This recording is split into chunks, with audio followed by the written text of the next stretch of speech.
What is existential therapy? Well, I like to call it existential therapy because it is not just about psychotherapy. So psychotherapy is a therapy that focuses on the mind, on one person's individual mind.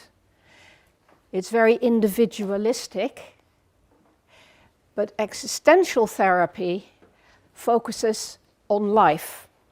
It focuses on the life that you lead, in the way that you lead it. So it focuses not just on what is in your mind, but also what is in between you and other people, in between you and the political world, in between you and your cultural environment, your family, your background, your history, your future. All those different elements come just as much into focus as your mind. And I'm going to try to explain to you how you can work with that whole range of human experiences without getting confused, chaotic, or lost in that process. So it is a philosophical method because we use philosophical ideas to make sense of all of that. And it is a method that came out of philosophy. And as you probably realize, psychology itself came out of philosophy. When I was studying philosophy in France in the early 70s, we still did a lot of psychology as part of philosophy. But it was just around that time that things were really being split. And so later on I decided to retrain and do another first degree and then my training as a clinical psychologist, because I had started to work as a philosopher with only a master's degree in philosophy in mental hospitals in France. And while I found that a really great challenge to apply philosophical ideas to those really deep problems of mainly autistic and psychotic people that I worked with, and I wanted to learn more about it. So that's when I retrained as a clinical psychologist and as a psychoanalytic psychotherapist in the Lacanian tradition, because that is what everybody did in France in the 70s. You couldn't get away from it. So when I came to this country, eventually in 1977, it was because I was invited by the Philadelphia Association and the Arbors Association, which you may not have heard of, but which are organizations to do alternative work. In those days, they called it antipsychiatry, with people who had been in mental hospitals and who wanted to stop being treated as patients, wanted to stop their medication, and wanted to go as deeply as they could into their difficulties to try and make sense of it for themselves with the assistance of professionals. You did it. Well done. Thank you. Thank you, my hero. Thank you, Phil. Fantastic. So I don't know what he did with the slides, but let's go back to that one. Okay, so as I said, that was an offer I couldn't refuse, and I left everything behind me in France. Bear in mind, I had gone to France from the Netherlands, so this was my third language and my third country when I came here. And it was quite overwhelming, I can tell you, in spite of having worked in psychiatry for 5 years by then and having all those qualifications, to live in a therapeutic community with people who had given up using medication and who wanted to do things just by living there and talking whenever they wanted to, not, 50 minutes here and 50 minutes there. No, this was the place I lived for a year, and they had access to me 24/7, which of course in practice meant knocks on your door at 2 o'clock in the morning. I'm suicidal, can I come in? And sitting on your bed. this teaches you to think about psychotherapy in quite a different way. And for me, the philosophical side of that became more and more important. And at the end of that year, after a long trip through California, staying in Esalen and other places where experimental things were being done in psychiatry and psychotherapy, I started teaching the way I had learned for myself to work with these people, and how I could use both the philosophical ideas and the psychological ideas to pull that together, to stand with people when they are at the depth of their suffering. So that is what this is about, to engage with the other person at quite a deep level, at quite a real level, and to really consider together with them what it is that is stopping them in their tracks and what it is that has made life unlivable to them, because most of the time that is how bad it is for people when they come and consult you. So one of the things I realized is that people lose a sense of meaning. They lose track of the idea of what life is for. They forget that they need to live life as we make a fire. They forget that if life doesn't offer us meanings that set us on fire automatically, then we need to learn to set fire to ourselves. And I do not mean that in the literal sense, because I can assure you I've been at the receiving end of those kinds of things too. You know, people have done all sorts of things over the years in the therapeutic community or in the psychiatric places I have worked. But fortunately, I am now working in a more cultivated environment where people know these things are not acceptable. So setting yourself on fire is about finding your passion back. It is finding out what it is you want to live for. And what I discovered is that always and always when people come to see me as a psychotherapist, it is because they've gotten out of touch with themselves. They've lost that inner fire, they've lost their passion. They've lost their sense of direction and purpose and meaning. All of that has become unraveled. They're out of touch with the very things that are good and beautiful and true in the world and in ourselves. So that is what existential therapy is about.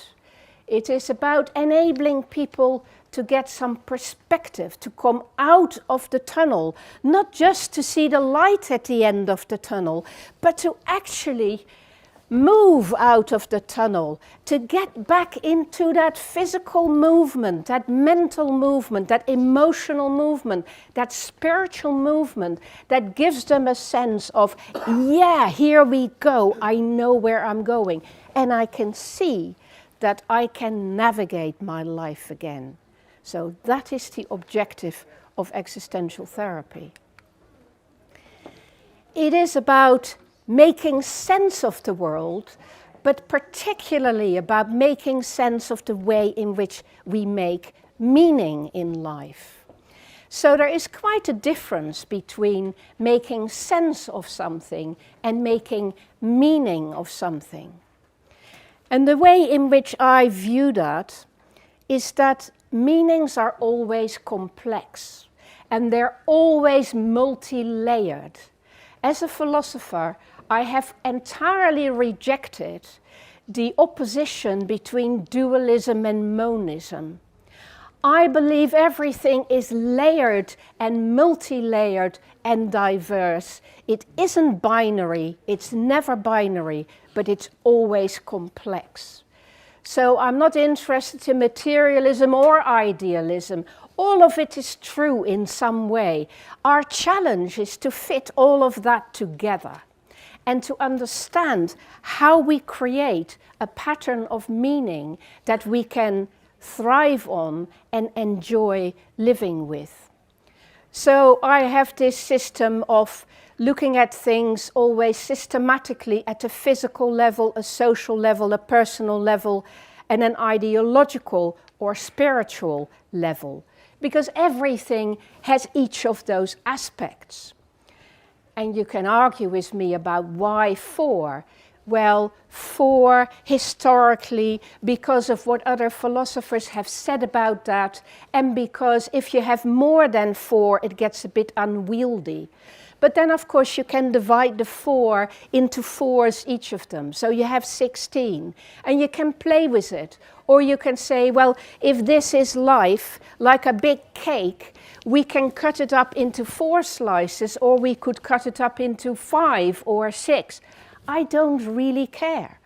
I just use this arbitrary 4-way cutting up of the cake because it works for me and because it makes sense to people. So, before we go any further, before I taint you with my ideas, take a piece of paper and a pen and write down 8 statements or 12 statements or 16 statements or 20 statements about yourself. Quickly, just a word, you know. Who are you? What defines you? Who are you? What are your meanings? But try to make it divisible by 4. It will make it much easier. Don't think about it too long. Just write it down as it flows.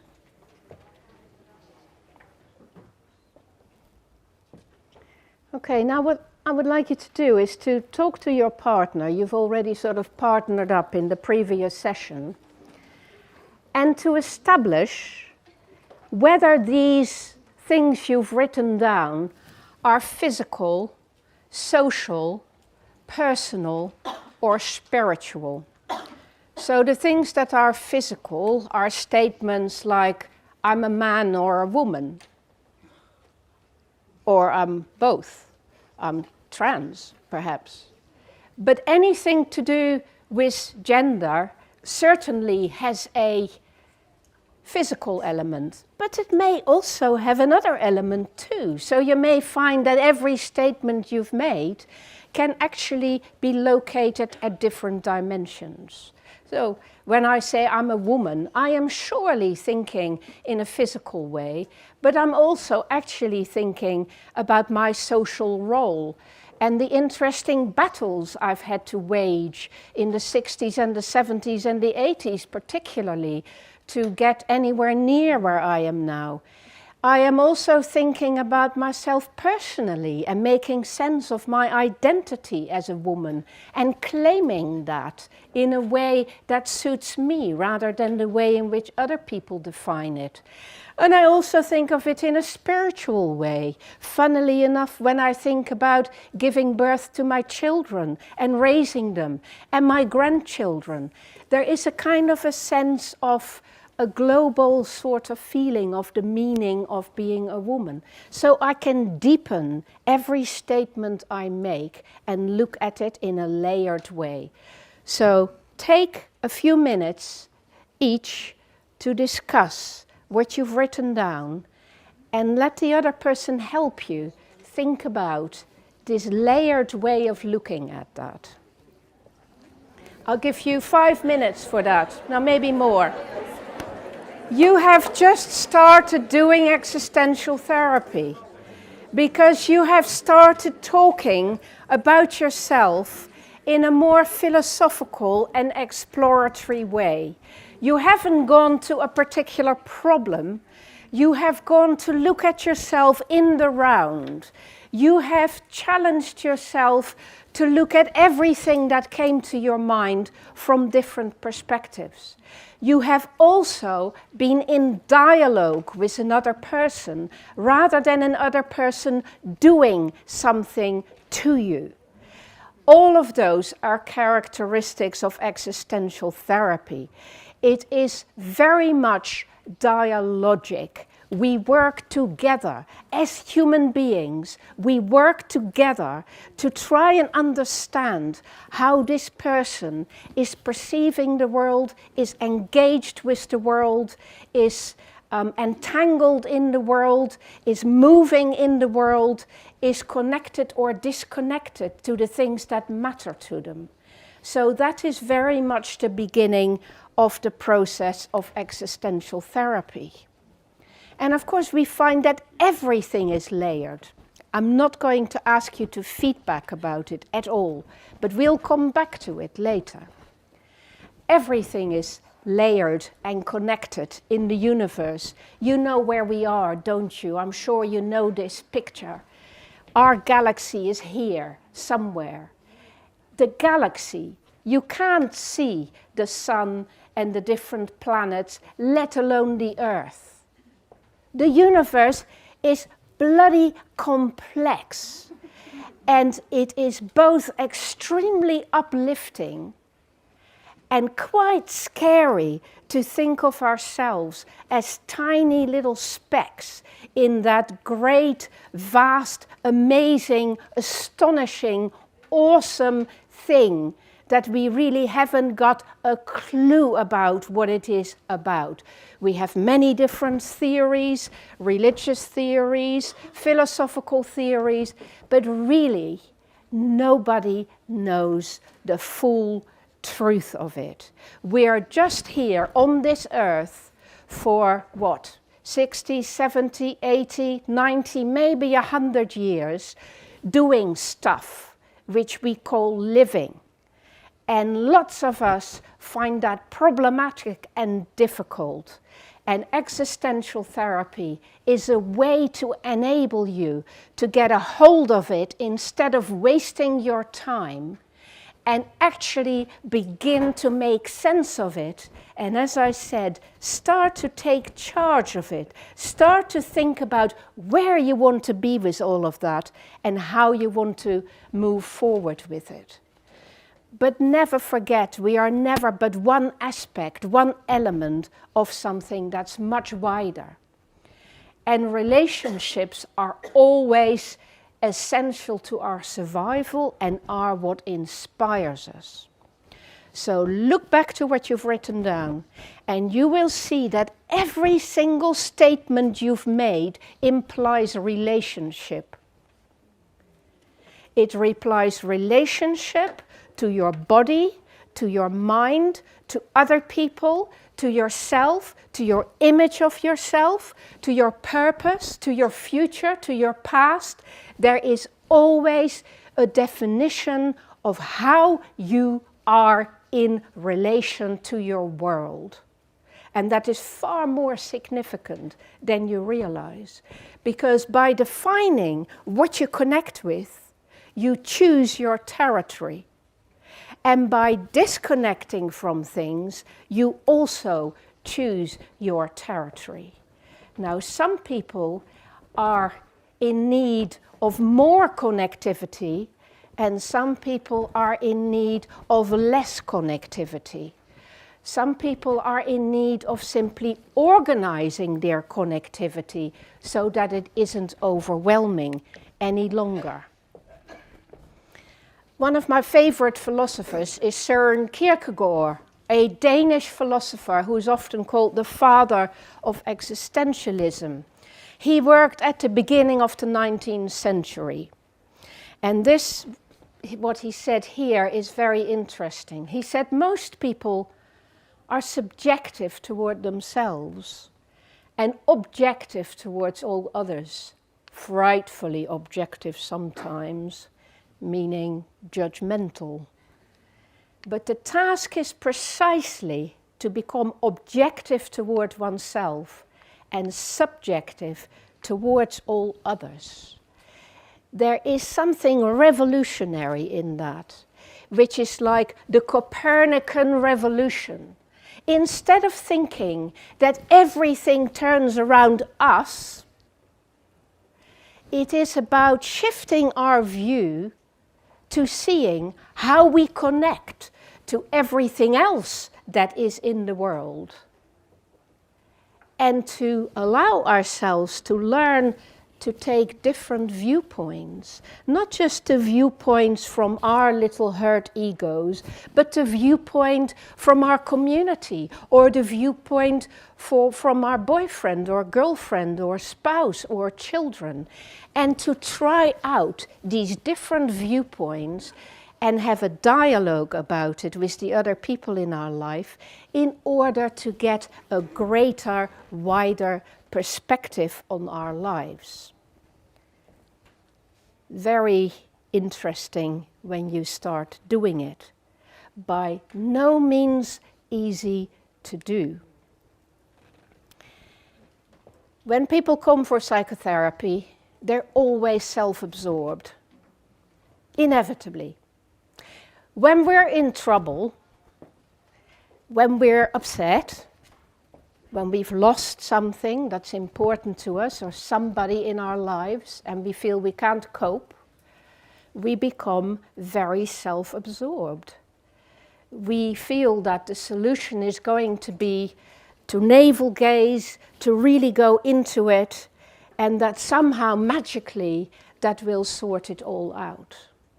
Well, actually, very often the solution is that we have become too cut off and too self-absorbed and too obsessed with the problems, and that by taking a wider view and bringing other things into view, things resolve and start to change all by themselves.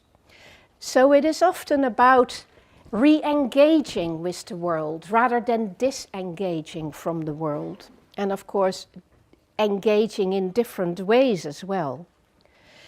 Existential therapists refuse the system of psychopathology. Now, don't get me wrong, I teach all my students to learn about the system of psychopathology and understand and being able to engage in psychiatry with other professionals to be able to make sense of what they're talking about. But I also teach them to get away from pinning labels on people and calling things names that reduce a person's capacity for openness and broadening of their understanding of themselves. Because most often when people come for therapy, they've had labels pinned on them and they say, oh, I'm coming because I'm very OCD-ish and I really need to sort it out. Or, you know, I am really quite autistic and I really need to think about that some more. People take these labels very seriously and they think they define them. Not true.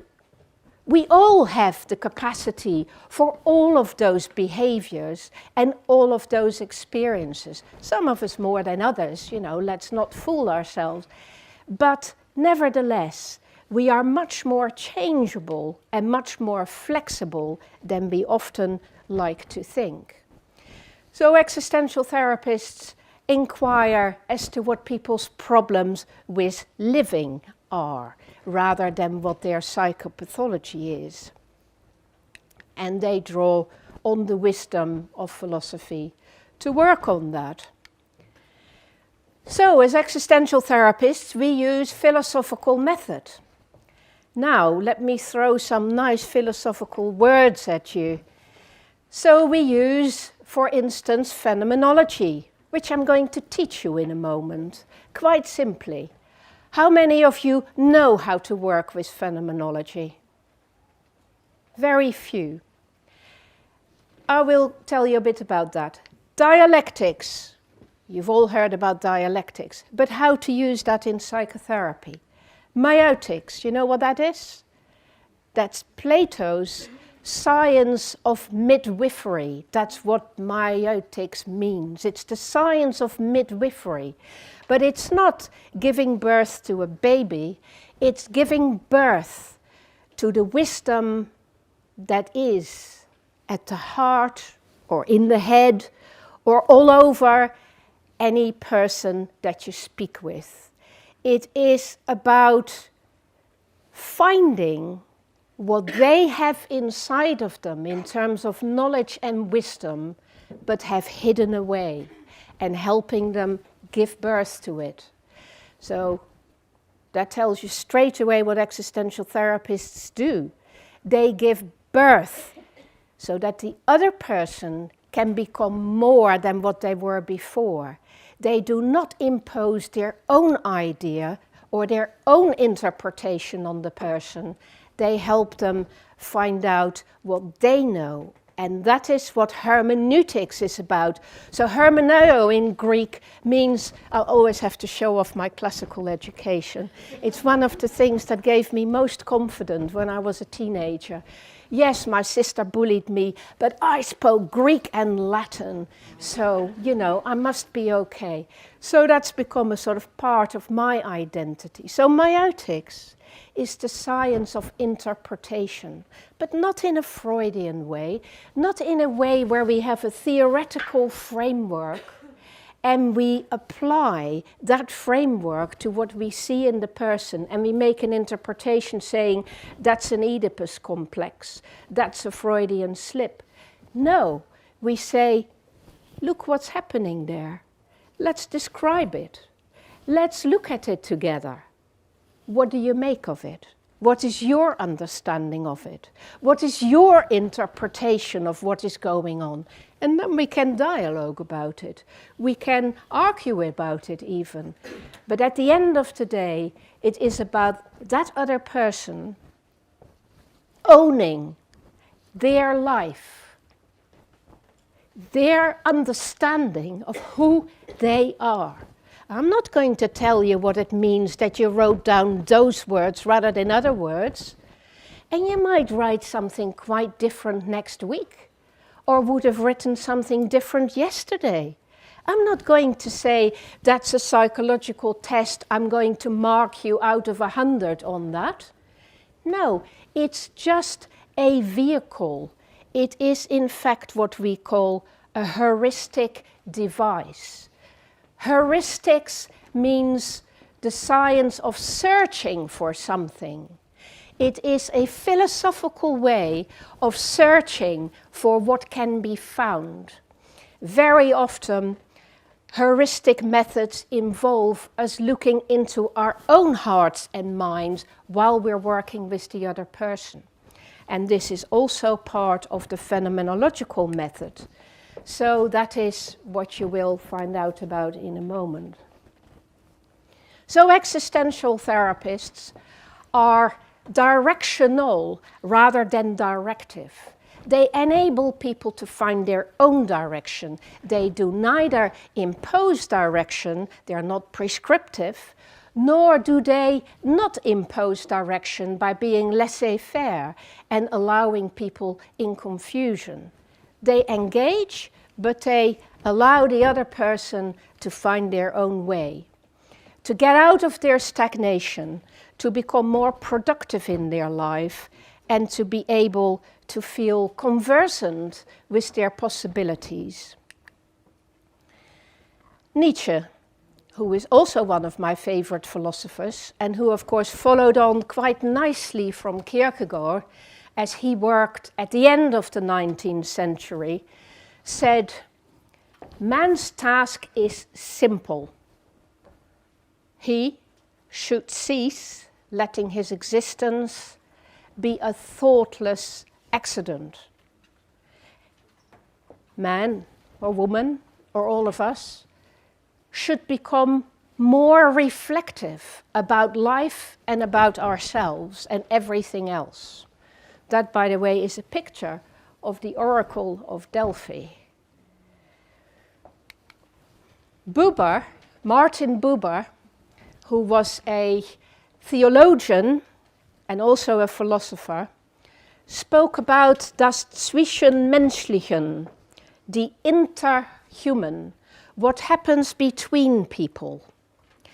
And he said, it is not you or I that do communication, It is something we create together. When we come together with another person, we create the interpersonal world, and it is a third thing. In the space between us, something is created that each of us responds to differently. It is a bit like cooking together. We create a new source to life, and we both contribute to that. So existential therapists aim to teach people how they are powerful in that dialogue, not to dominate that dialogue, but to enable the other person to become conversant with what happens for them when they enter into that dialogue. Buber thought that truth is found in that conversation, and that all actual life is an encounter between me and other people, or an encounter between me and a landscape, for instance, or a place, or a memory. It is only when I enter into that encounter that something new takes place, that something is changed. This is what we call intersubjectivity. It isn't about me being subjective and you being subjective. It is about us both putting our subjectivities together and creating something quite new, which we call intersubjectivity. But we can only do that if we've taken that first step of not just being in our own subjectivity in a defensive way, or accuse the other of being, objectively speaking, this, that, or the other. We need to open our minds, get out from our defenses, and enter into what Thiele called a loving struggle. A loving struggle with the other, but also a loving struggle with life. You know that Buber made a distinction between I-it relationships and I-thou relationships. Very clever insight. So the most cleverest part of it is usually forgotten. And it works like this. When I enter into a relationship with this clock, I see this as an object. I relate to it as a thing. Same with the computer. Same with that table. Same with this clicker. And I might get very annoyed with it. I am in an I-it relationship. Now, a lot of the time we treat people as if they too are like objects in our life. We use them, we, abuse them, we say nasty things to them, we think bad things of them, we become suspicious of them, we're annoyed with them. We treat them as annoying objects or objects we can use in our lives. To truly learn to see the other person as a subjective entity, as a bit of life in the world, takes quite a bit of undoing. Even when I stand here, I can do it with you because you got a nice open look in your eyes. And some of the other looks, make me a little frightened. I think I mustn't pick you because you might feel I'm assaulting you in some way. You're up for it. I look at you and I think, gosh, what's hidden behind your eyes? What history is hidden there? What experiences, what worries are there? What anxieties? And it's quite overwhelming when I start seeing you like that, with an inquiring and open mind.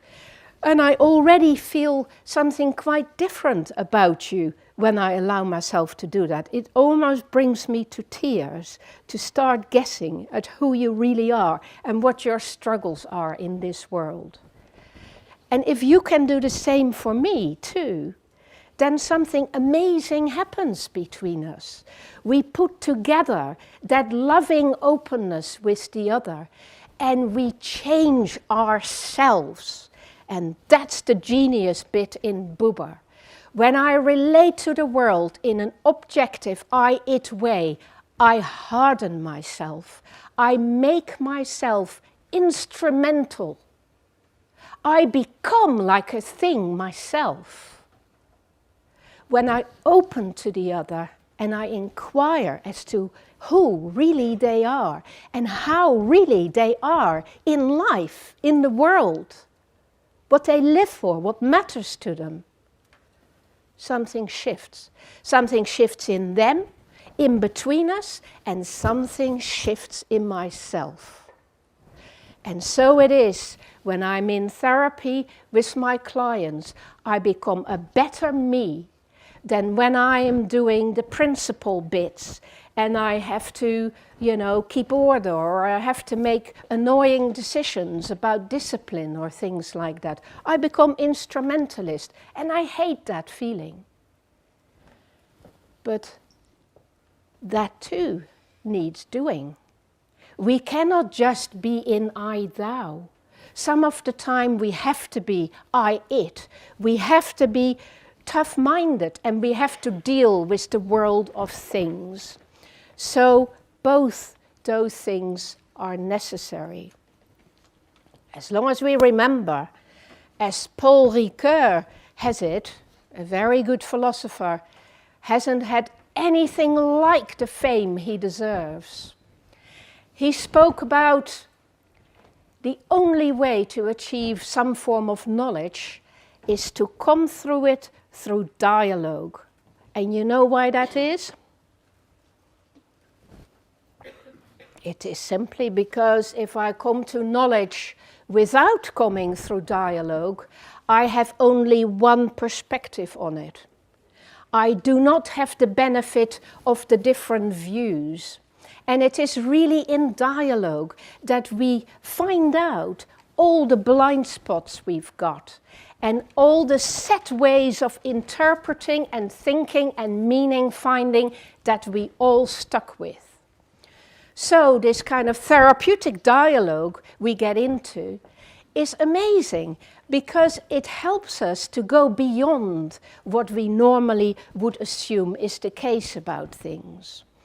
It involves us both in the archaeology or the landscapes of the past. So yes, we explore the past as if it is archaeology. And also the teleology or the landscapes of the future. And of course we do that very much in the present by creating this intersubjective dialoguing that changes us both. And in that process, going between past and future and present, weaving like the symbol of eternity the whole time, looping around, we create something quite new. We alter meanings. And now briefly go back to what I said before about sense and meaning and the distinctions between them. So sense making we do by relating to external things, and meaning we make by coming to our own intrinsic motivations. And of course we need to again loop around and do both. If people make meanings that are intrinsically important to themselves, they become cut off from the world. If people make sense without making meaning and connecting things to themselves, they become very good at functioning in the outside world. They may get very high up in society because they fit in nicely, but they might find that life is lacking that depth of meaning. And I see both kinds of people. I see people who have gotten to amazing situations in their lives, heads of businesses, politicians, pop stars even, and they got this down to a T. But they use drugs or alcohol or are in despair most of the time because they've completely missed out on this. But I also work with people who have become cut off from the outside world, who live in a universe of their own making, where they daren't go out of their room, where they have to be brought to the therapy room by their mother or their father or their sister or their wife or their husband, because they're in a world of their own and they have disconnected. Why?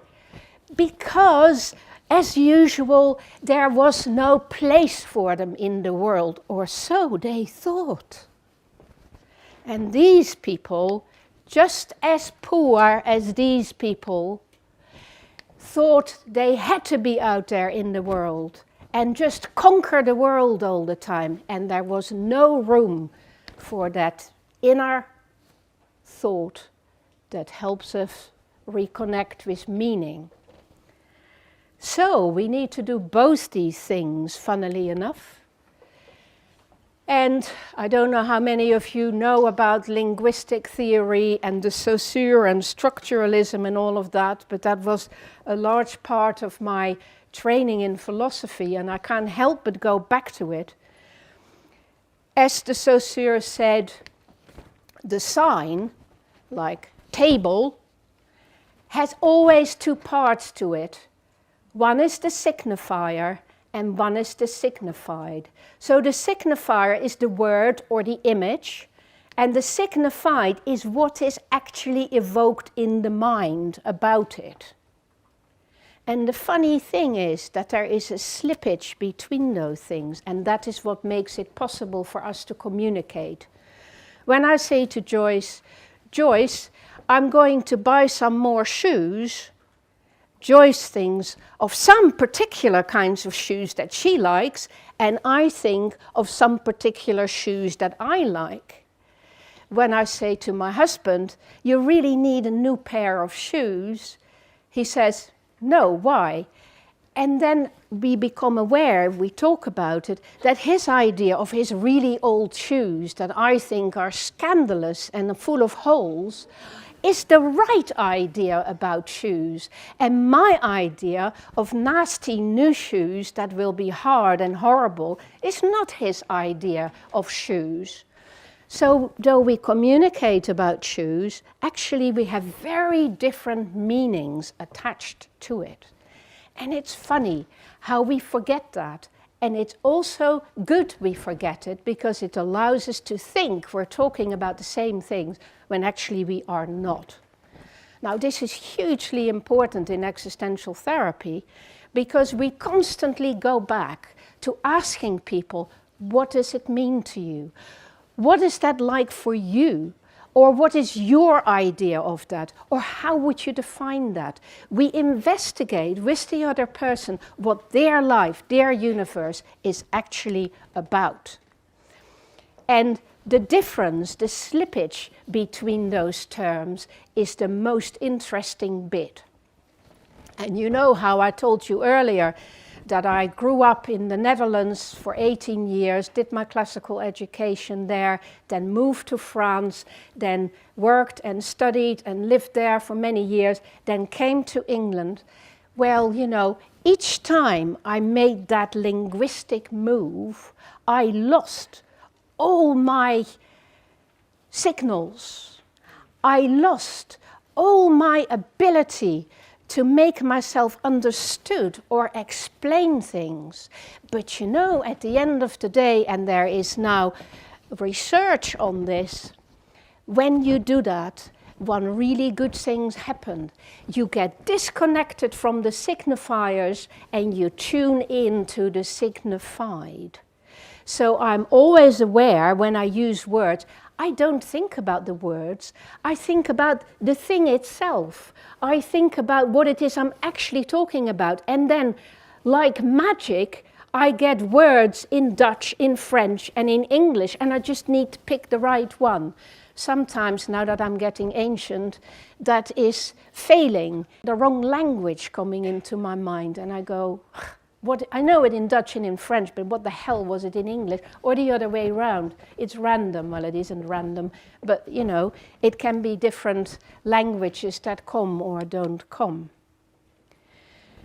So, to get back to what you were talking about earlier today, dreams, but also to get back to what you were talking before this session, memories, these things are not connected to the words.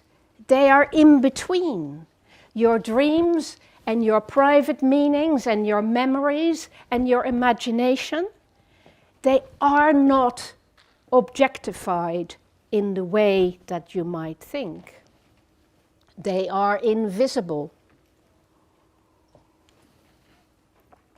And to recover the freedom to go back to those realms is what will make you feel really good about your life. So, the term I like to use is that in existential therapy we try to connect to a person's ontodynamics, which means, of course, the dynamics of life, of being, of existence, rather than psychodynamics. And we help them to figure out what it is that is most meaningful to them and how they can make progress towards creating more meaning and more understanding in their lives as well. So it is very much what I like to think of as an evolutionary project. But that means it's also about learning. It's about learning new ways of thinking about themselves and about the world, about interacting and communicating, about planning things and wanting things and abandoning things. And it is always about dialogue. It's always about a search for truth. It's always about finding your passion, finding your inner authority, and learning to value your own voice and thinking for yourself. Don't let anybody tell you what you believe or what you think. Allow yourself the space to hear yourself and listen and communicate with yourself. So important. And out of that you will know what your overriding purpose in life has got to be. We have many small purposes in life. There are many tasks and duties we need to accomplish. But beyond that, there is a wider purpose. There is, what is it you want to have done with your life when it's the last day of your life? How do you want to look back? What do you want to have achieved with it? And in order to make sense of it, we have to use all these things I've said before. We have to understand the paradoxes that function in life and the dialectics at work. We have to think about oppositions like freedom and responsibility and life and death. We have to think both about our talents and our vulnerabilities. We have to think about the whole range of time, not just about one. And of course, existential therapists don't abandon the facts in psychology. They still learn about Piaget and Jung and Freud and Skinner and William James and Watson and Pavlov and all of that, because these were the pioneers who came up with ideas about how things do work out. And it's important to know about it and to be critical about it and engage with it critically so that you can rethink it. And now a more sensitive issue. Yes, we also accept positive psychology because it is useful to know some of the scientific data about what makes a person feel better and what makes a person feel worse. So let me take you through this quickly. These are all scientifically proven facts. If you practice smiling, you will report greater happiness in your life. If you sleep more, you will say your well-being has improved. If you practice gratitude, thinking, what was good today? What are the gifts I have received today? What has life offered me today? You will feel better. Most religions do this, you know. It wasn't positive psychologists who invented it. If you help others, back to religion, most religions do this too. If you help others 2 hours a week, it's got to be 2 hours a week. It can't just be setting somebody across the zebra crossing. You will feel much better about yourself. If you exercise at least 7 minutes every day. I do 15 minutes of yoga every morning. Makes a hell of a difference. You open yourself up to the day instead of going, another day. It's really important to do these things. If you go outside more often for walks, especially when it is 13.9 degrees,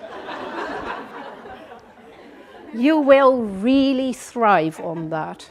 I try to walk as often as I can. I go on a hill walk every week at least. If you move closer to work, you will also feel better. Yes, I can see a lot of people going, one day, one day. If you spend more time with family and friends, you will feel much better too. If you plan a trip, but please don't take it, you will increase your well-being. You understand how that works. It's the idea of opening up your universe, seeing new places, looking at the pictures, imagining it, that gets your imagination creative, that makes you happy. But when you're on the trip, there are too many difficulties and too many challenges.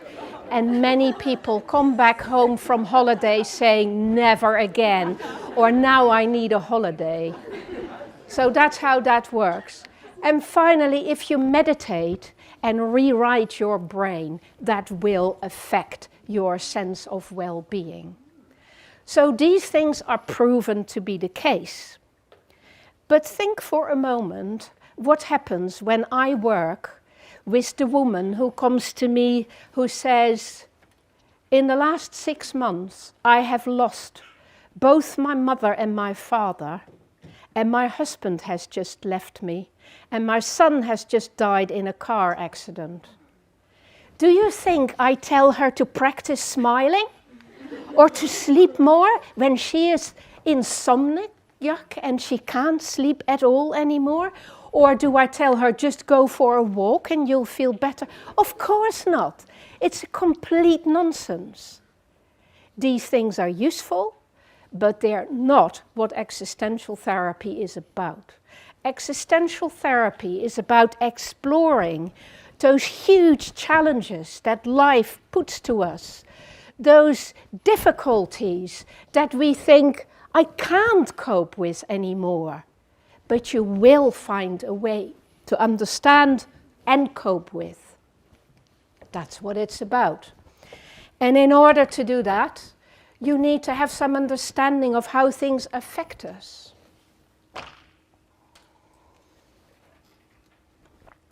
You need to think about how we are all resonating all the time with these things and people and situations and ideas that are all around us and that are hammering away at us the whole time and that we resonate with.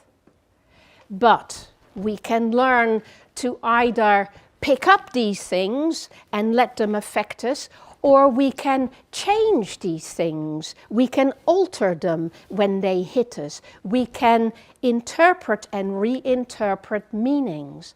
We can transform what happens to us or what comes to us. We can transform it into something productive or creative. We can reflect on it and therefore mull it over internally, not in a worrying way, but in a receptive way, with a trust that we can find a place for it somewhere, that we can receive whatever happens to us.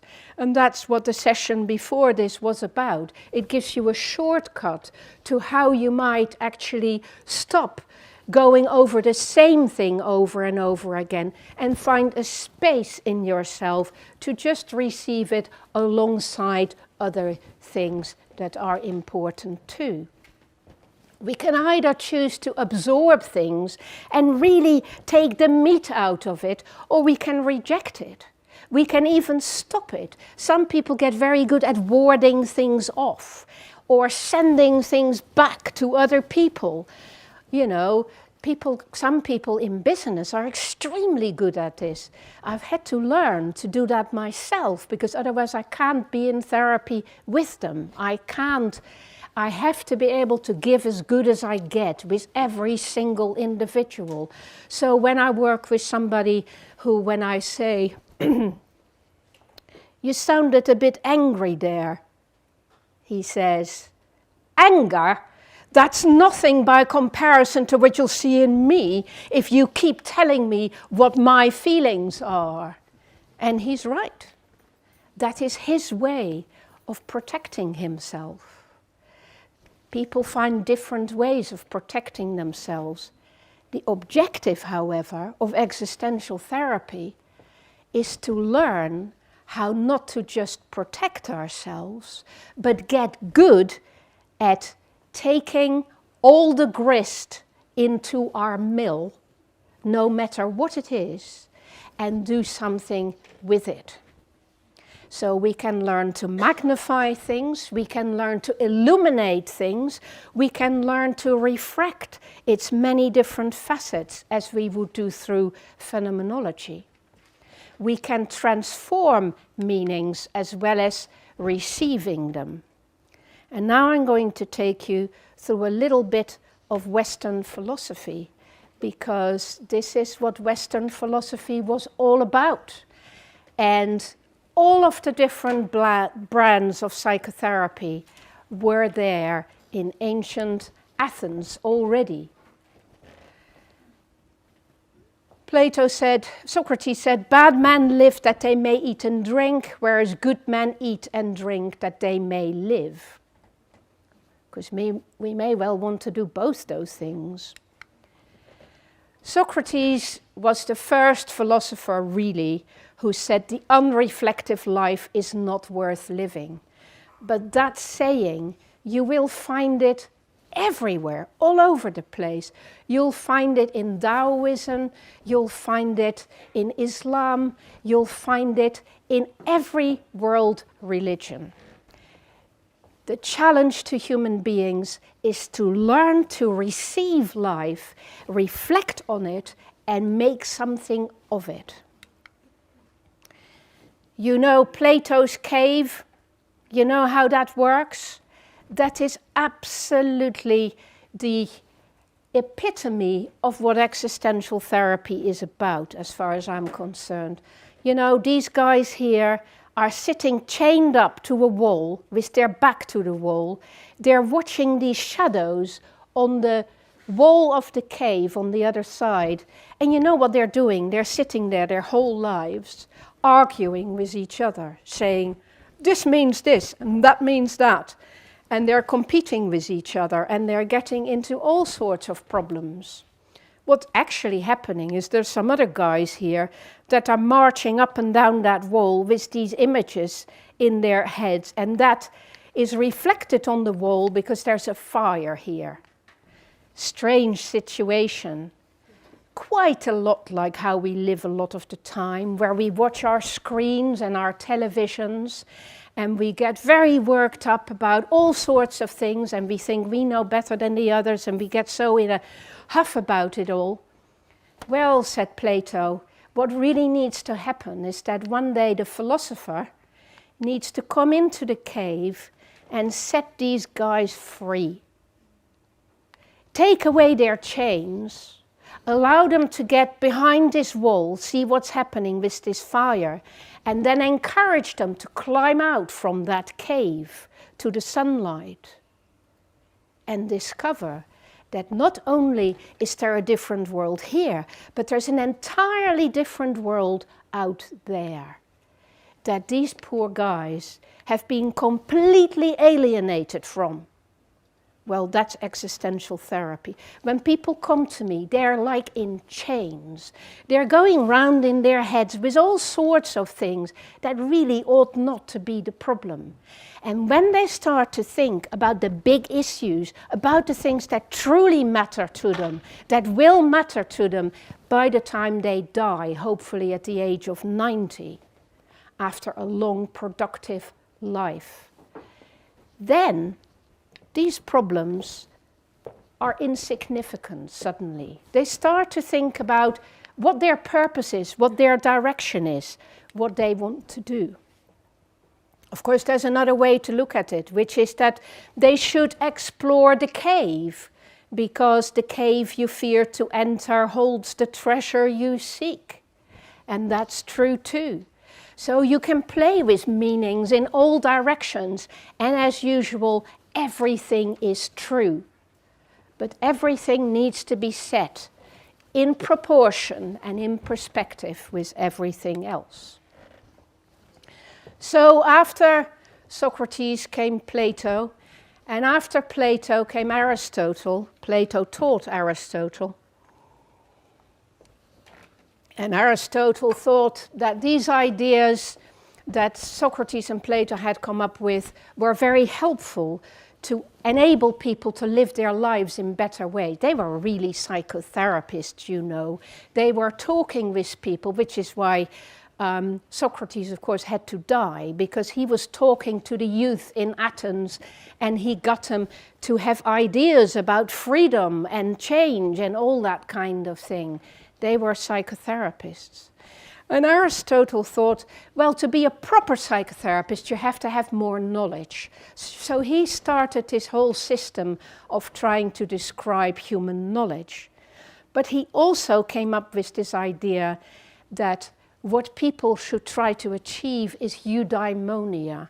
Now, eudaimonia means to be on good terms with your demons, to be open to your spirits, to be in good conscience, if you like, to have that process of reflection and understanding going on inside of yourself at all times.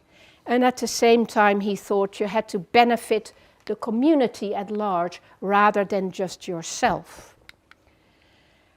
I won't go into it more. After that, we got the Epicureans, who started to look at how to treat human suffering, again, a psychotherapeutic system to try and make people happier. And what his solution was to eliminate all pain and disturbance, which is what he called ataraxia.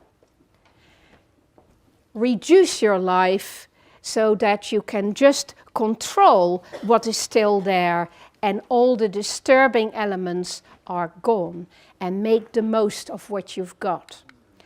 After that, you got the skeptics. They did even weirder things. They said, if we can become skeptical and unknowing and uncaring about everything, then all our problems will be gone. Then nothing will upset us. We won't have emotions at all anymore, because we'll just say, who cares? Or what's that? Or, not important. And so we get a little way of life without emotions, where everything is hunky-dory. So they weren't getting rid of false beliefs, they got rid of all beliefs. Well, I know a fair few people like that these days too. Not a good way to live at all. The Stoics got a bit more clever about it. They said the goal has got to be that a person becomes their own teacher in the end, and that we can improve a person's soul by making them exercise their soul every day. So they need to use logic and poetry and other arts to make themselves more open to the good things, and so that the flourishing life can affirm good meanings like wisdom, courage, justice, and temperance. But at the end of the day, it also meant detaching yourself from caring or worrying about things, and they called that apathy. Many of my clients, when they start out, have a complaint about apathy.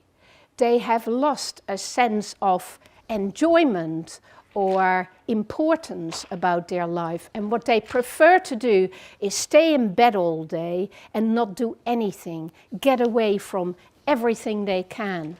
They're not happy at all, of course.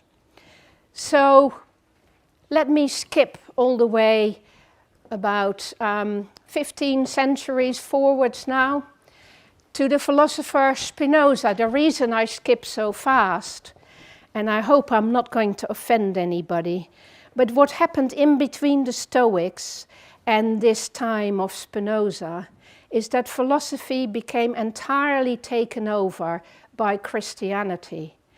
And philosophy basically died as an open discipline. It was taken over by one way of looking at things. But with Spinoza, things change. And of course, Descartes is also a very important influence on that, much as he's maligned.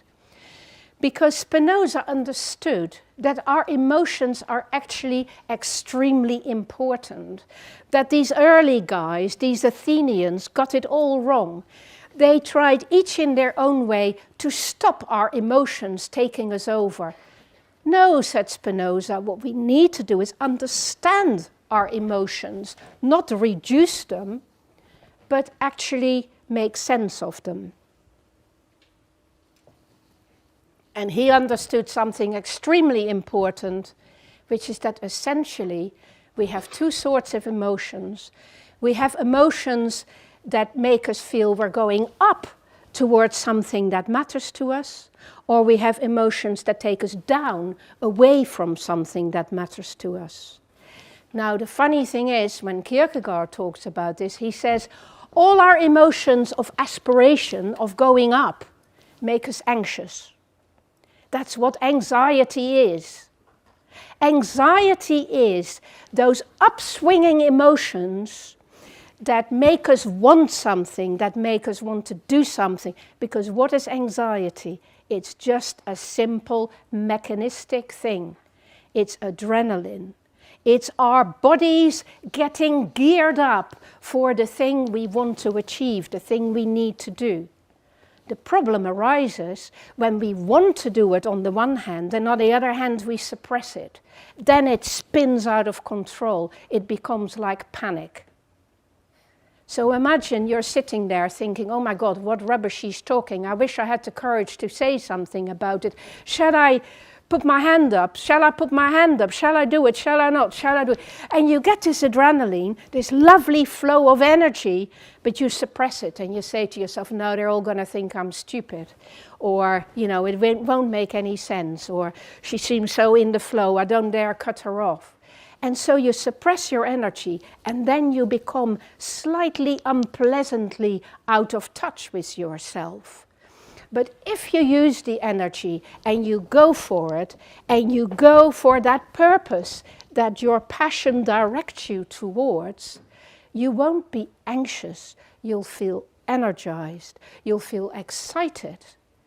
I can guarantee you that it works that way. I used to be an extremely oversensitive and very nervous child and teenager, and I put myself through lots of risky and difficult challenges and situations. And once I learned that this is how it works, I could reinterpret those feelings and I could say, yeah, here it goes. I'm on a roll. Here's my energy rising. Great, I know what I want to do with it. And from that moment on, it was no longer a problem. So Spinoza took the view that the universe is lawful, which we pretty well think it is, and that therefore, if we understand how ontology works, we can basically work with that. And one of the things he found, and many others have found, is that everything has an opposite. This is how kids learn to make sense of their existence. They say something is low or high, big or small, far or near, good or bad. You know, when they read stories, it's about goodies and baddies, and they get really into this black and white thinking. It's either this or it's that. It's very important that we learn to do this, because we learn to discriminate when we do that between one thing and another. But it is entirely wrong to think that that discrimination is in one thing and another, because actually this is just a way for us to make meaning of things. What is really the case is that everything is incredibly complex and must be looked at in the round to really truly make sense of it. But at first we start with the flow of energy between the extremes. You know, there we are.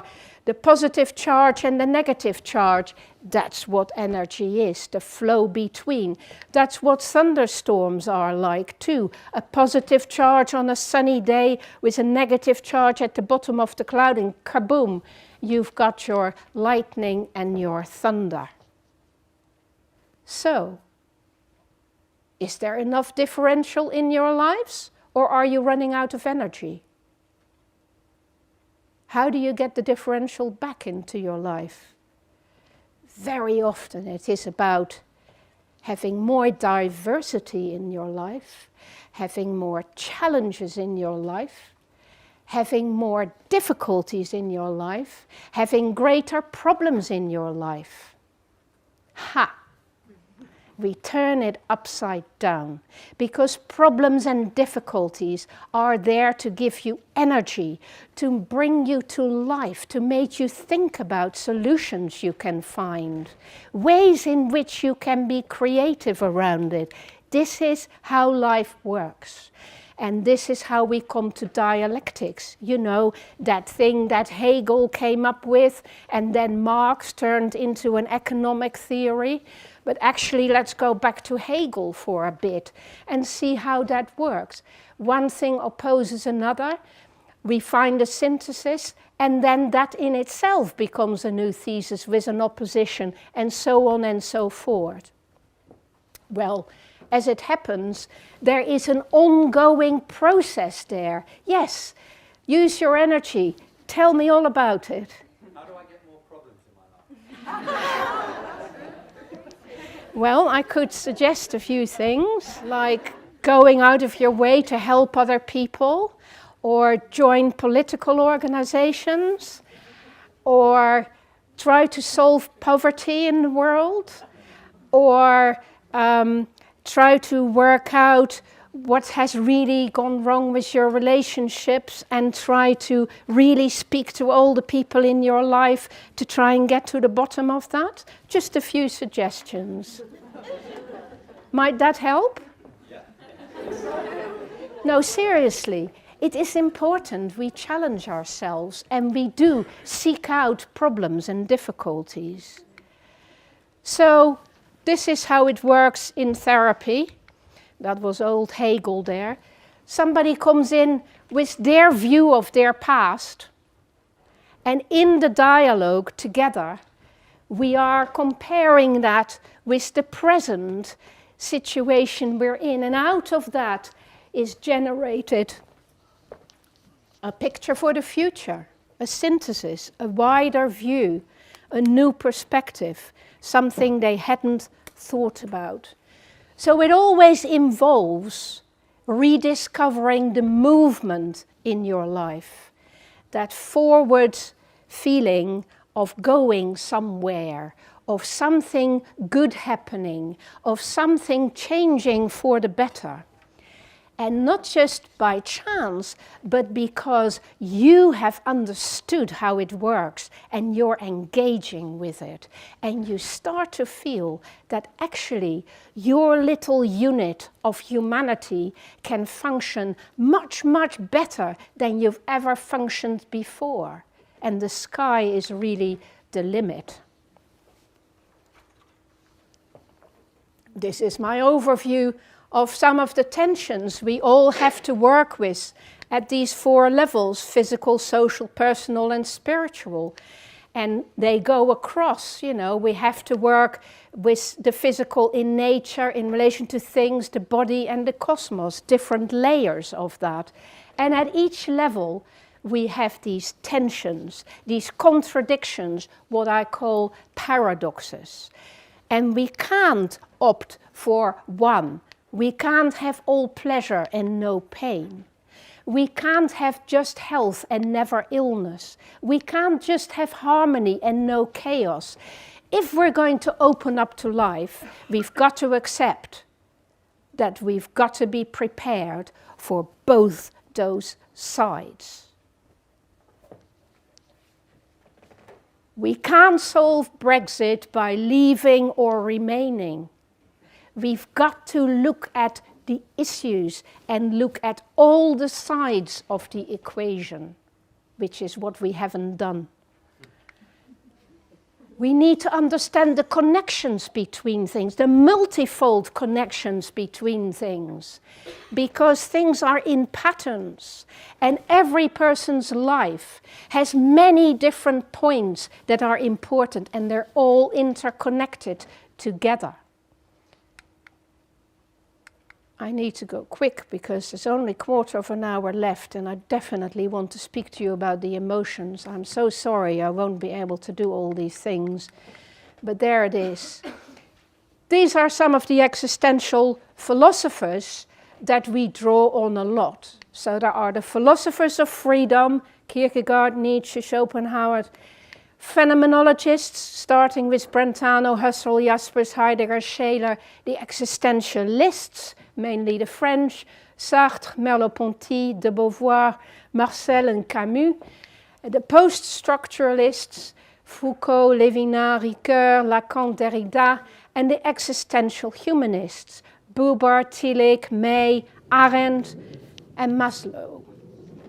Here are some of their pictures. What strange noises I hear. Here are some of their pictures. So I won't dwell on it. I'll just race along. You can find these on the internet any day. And then there are the existential practitioners. They started out just around the same time as Freud, but existential therapists were always in hiding. They always said existential therapy is not a mechanism, it's not a skill, it's not something we can teach other people. So people have to sort of come to it out of their own experience. That's different now. But there they are. There were people like Binswanger, Jaspers, Tillich, Boss, Frankl, importantly, May and R.D. Laing, who I came to this country to work with, who have been the pioneers. And there they are, those pioneers. And here is an overview of how the sort of lay of the land of this field is at the moment, with myself modestly at the bottom there. We had a world conference, first World Congress on Existential Therapy in 2015 in London, and the second one will take place in Buenos Aires, Tango, in 2019, and it's amazing. This approach has spread all around the world. I was in India over Christmas teaching in Goa. I taught 200 psychologists in Iran last week online. But I couldn't go to Tehran because I'd been to Israel to teach within the year, and so I couldn't get a visa to go to Iran. But nevertheless, in each country, people have translated books. They are eager for it. China has translated 3 of my books. Korea has. It's everywhere. Australia, America, South America. It's amazing. What is the most wonderful thing is that on each continent and in each country, people reinterpret what existential therapy is. Why? Because they attach it to their own worldviews and their own philosophies. It's not being imposed on them. And it isn't about individualism. It is about making room for the whole of existence, no matter how you experience that and how you come to it. So it's all about attunement. It's an educational project. It's about engagement with the world. Of course, I can't teach you phenomenology as I was promising because I just don't have enough time. Just to say that phenomenology was created basically by Husserl, who was a mathematician, by the way, because he came to the realization that the exact sciences were not enough. That in order for us to truly understand the world, there had to be a subjective and an objective side to doing science. And that's what phenomenology is. It is not, as many people wrongly assume, the science of subjectivity. It is the bridge between subjectivity and objectivity. And there are precise ways in which you apply it. And that's what we call the phenomenological method, and it involves the phenomenological reduction, the eidetic reduction, and the transcendental reduction. And some of the things to say about that is the phenomenological reduction stops you thinking that you already know what is the case about something or somebody. It makes you humble, it makes you question what your knowledge is doing to you and set it aside, bracket it, and then it makes you go back to what it is you're observing and describe it in great, patient detail. And you do various other things, but no time for that. The eidetic reduction is very important too, because it helps you remember that things are dynamic. They are genetically constituted. Everything changes. Even objects change. Every object is in a process of change. If you could take a longer view of things, you would see they're all alive. They're all changing the whole time. People are changing. Don't pin them down on how they are today. They were different yesterday, they will be different tomorrow. Give them back that sense of change. Help them understand they don't have to do anything to change. They just have to open up to what is the case and stop closing down who they are or depriving themselves of their connectivity or their self-knowledge, or their open-heartedness. The transcendental reduction is about going inside of oneself and examining how something affects you. In that process, you realize that we all connect up somewhere, because what I feel, most of you feel too. And what I'm afraid of, most of you are afraid of too. And I can use myself as an instrument to resonate with you if I am open and critical enough to make sense of what I'm picking up. And also modest enough to know that at the end of the day, my perception is mine and your perception is yours. So we work with bias. I was going to talk a bit about Heidegger, who is such a conflicted person. I did actually a doctorate in philosophy on Heidegger and came at the end of that to the conclusion that I wanted no more to do with him at all. And yet he influenced me greatly, obviously, because he did study being and he did come up with some amazing ideas. Unfortunately, it was all seen from his own cultural perspective, which became so very damning in so many ways. So, one of his main contributions is to realize that we're all thrown in the world in time. We're all limited in time, and it is only with our death that our life is completed. And so we need to bring our view towards the whole span of what we're capable of doing, and to be aware of the things that we care about, the things that matter to us, and how we relate to them. He's also the one who understood that our emotionality, our resonance with the world, is the first port of call. We feel into the world long before we understand the world or we have a discourse about the world. So that's how it works. First the feelings, then the understanding, then the theorizing and the discourse. And so we need to go back to tuning in to our anxiety, which takes us into the things we want, and into our depression, which takes us away from the things we don't want. In his later work, Heidegger was all about realizing that we need to re-own our own relationship to being with a capital B. All the things that are in the world, how do we actually relate to them? Well, he said it's the fourfold, thus the four worlds model. That with the Big Bang, being exploded into earth, world, men and gods. And ever since, we've had to make sense of all of that in some way. And he also had this amazing idea that the word thinking actually comes from the same word as thanking. And that before we learn to think, we need to learn to thank. Very powerful, that idea, I think.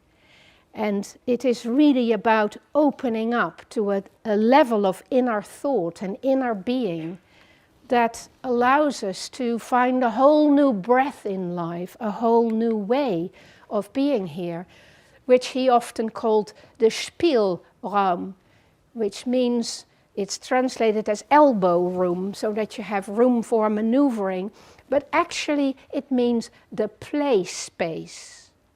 So it is about resituating ourselves in the world in such a way that we can play with our lives, that living becomes an adventure again and becomes something we enjoy. And of course, with an awareness of time, getting to know yourself in past, present and future, not trying to cut off bad experiences or forgetting about them, but owning them, earning them, digging into them, understanding them, taking every ounce of learning from them.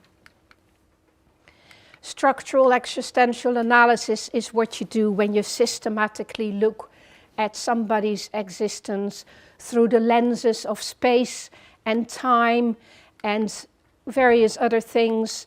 Simone de Beauvoir really understood something when she said, you can't lead a proper life in a society which isn't proper, in which every way you turn, you are always caught, because you can't draw a straight line in a curved space.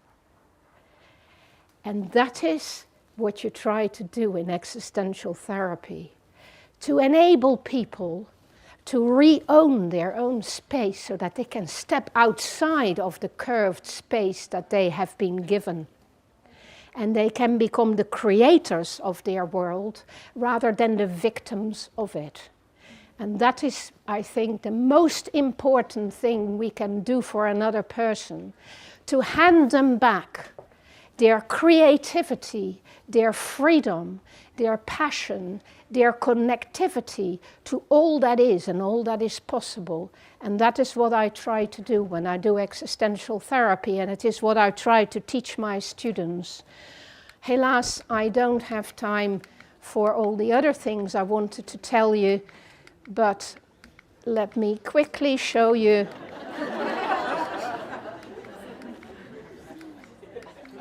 the emotional compass, which is so extremely helpful in understanding your emotions. So don't suppress your emotions. If anything screws you up, it is you trying to behave yourself and cut yourself off from your emotions. Feel into it, make sense of it, give room to yourself. You're worth it, as they say. So, suppression of feelings absolutely leads to dysfunction and despair and to loss of freedom. The best thing you can do is to retrieve all of your emotions. And I've created this wonderful compass of emotions where the colors of the rainbow are fitted together exactly as they are when you are an artist, with the primary colors and the secondary colors in their right spaces, and the emotions in their right spaces, because the emotions, as Spinoza knew, relate to each other and relate to this desire we have for the good things and this despair we have of losing the good things. So in a nutshell, we feel high when we are on top of the world, united with what we love and want. And when we start losing it, we become a bit distant and proud of it. Bad sign, you know, pride comes for a fall.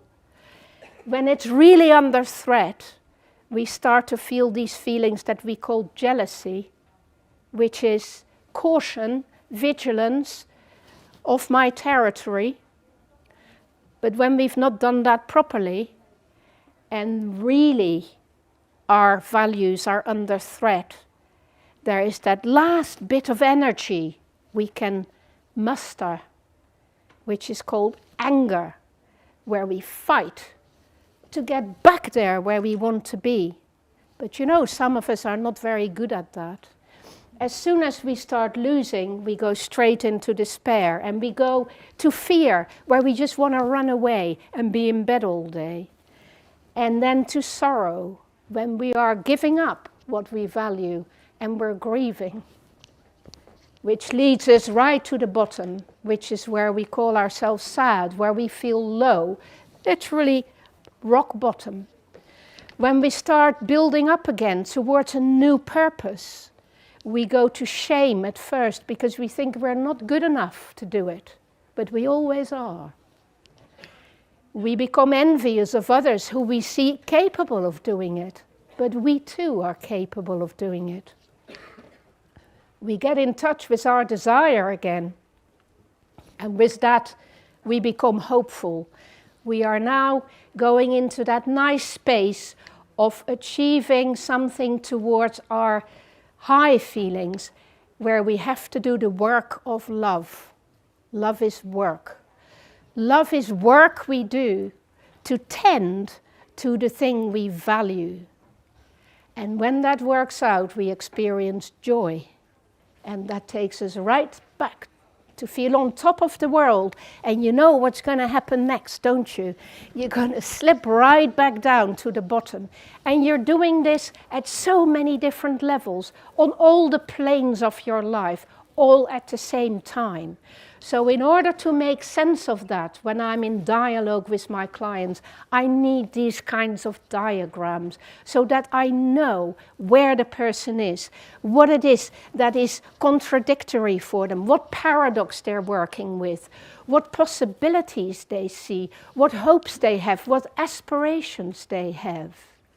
And in all of that, our work together is about achieving together that understanding of what it means to be human and struggle with the difficulties which we all find so hard, but we can all make more of with a little bit of help. Thank you very much. Do we have time for questions? Just 2 questions, maybe? Yay. There's 1/4 of positive emotions there and 3/4 of... No, it's not like that.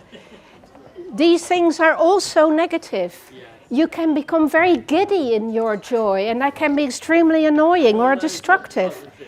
Every emotion has a positive and a negative side.